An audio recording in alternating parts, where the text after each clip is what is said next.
New details emerged surrounding Hunter Biden's dealings with foreign powers. Jack Posobiec sat down with investigative journalist Matthew Tierman to get the full story.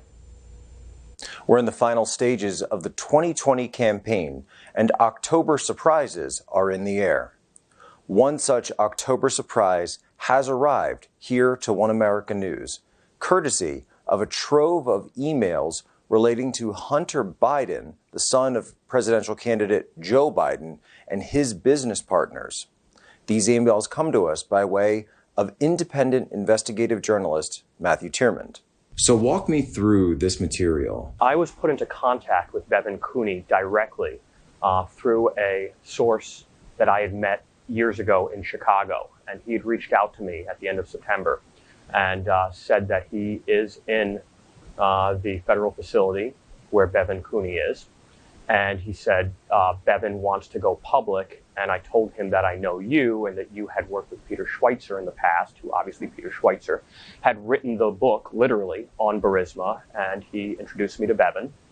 And Bevan sent me his login. And he said, I want, and with written authorization, saying, I want you to go through my emails and make these things public and transparent. Tierman explained to us that he was authorized access to the email address of Bevan Cooney, a former business associate of Hunter Biden and Devon Archer, who has since been incarcerated. Cooney says, according to Tierman, that he felt like he was the fall guy and wanted to come clean. Bevan Cooney's emails, there's about 26,000 of them, so obviously it's taken some time for me to start to sift through them and understand what I'm looking at, that there was mentions of what Peter and I kind of refer to as the United Nations of global corruption, these four countries, China, Russia, Ukraine, and Kazakhstan.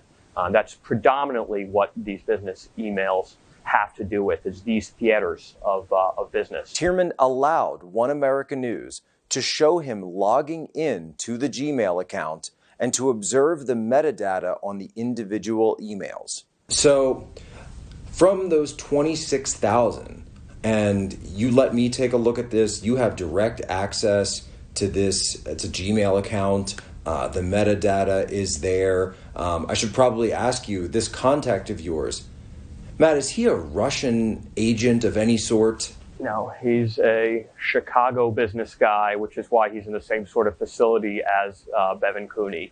He's not a violent criminal. He was in best I can tell, he was involved in some white collar stuff that I can't make a judgment on. Isn't this all just a Russian disinformation plot? Well, Bevan is not a Russian. He's an American. Bevan looks like he was somebody who just helped them on the business side get paperwork done and help move things forward on these business projects. So I don't think he's a Russian agent. The guy that I had met who put us into contact, I don't think he's ever had any connection to Russia. And that's just my read of the situation. So I think if someone's trying to pull out a Russian disinformation narrative, I think that's rather fallacious. The plan is to continue a series of stories coming from the emails that corroborate and reveal exclusively business operations that were undertaken by Biden and his associates.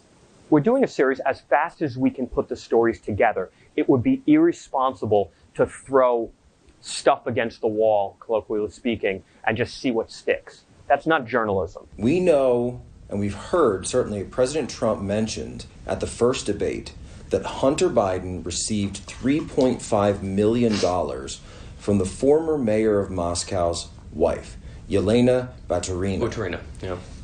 That money was referred to first publicly in a Senate report by Ron Johnson's office. Yeah.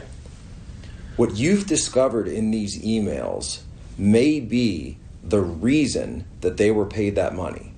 Is that right? Well, what I think I've discovered in these emails, and the emails that pertain to Yelena Baturina, was that Hunter Biden's partners were helping her open U.S. banking accounts. And the real interesting thing about this is she was not on the OFAC list at that point.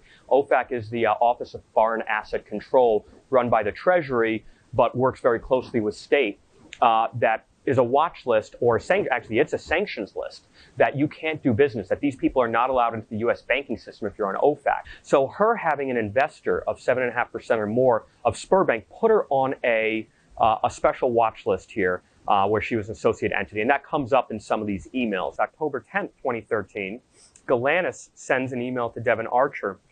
Arch, I changed the Rosemont references to Rosemont Seneca Partners from Rosemont Capital. Archer replies, perfect. Let's just keep it to that. We get the Biden lift and stay out of Heinz's panties. All of this took place at the end of 2013 and beginning of 14 during the Ukrainian Maidan Revolution and later the Russian annexation of Crimea. Tierman says that he is willing to testify before the Senate as to the authenticity of these emails. Devon Archer opened a meeting for his investment firm. Contained within the meeting minutes are his claim that the same Russian oligarch had invested over $200 million with his firm.